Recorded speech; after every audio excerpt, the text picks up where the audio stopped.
الحمد لله وكفى الصلاة والسلام على من لا نبي بعده اما بعد السلام علیکم ورحمة الله وبرکاته.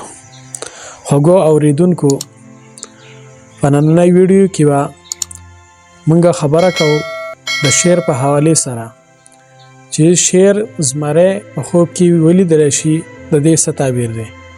نو راځئ په نننۍ ویډیو کې د دې تعبیرات ذکر کوو. په خوب کې زمره لیدل د دې مختلف صورتونه دي او مختلف تعبیرونه دي.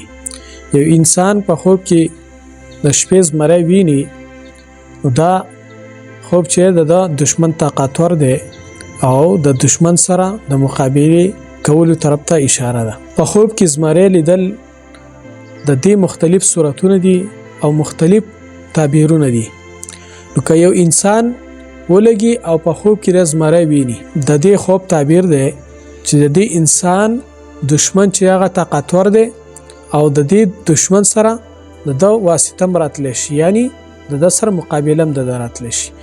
دا د دې خوب تعبیر دی. په خوب کې زمره ویني او د زمره پتا حمله وکي نو د دې تعبیر دی چې د دشمن یره با یعنی صاحب کې پروزي او دا رنګي او یره او دا رنګي دک او درد دې طرف ته اشاره ده چې تا ته بس تکلیف رسید د دشمن د طرف نه. که یو انسان په خوب کې شعر ویني او د شعر نه وتختی یعنی منډه کی نو دې کې دې طرف ته اشاره ده چې د انسان مراد چې ده هغه په تدبیر سره پوره کیږي او راحت او دا رنګي طرف ته اشاره ده پدې کې. که یو انسان په خوب کې شعر ویني او د شعر نه وېریږي په دې کې د دشمن خوب او یری طرف ته اشاره ده چې د دشمن یره او خوب په د باندې تاریوي. دا زموږ سره د شعر متعلق تعبیراتو مختلف صورتونه او مختلف تعبیراتو.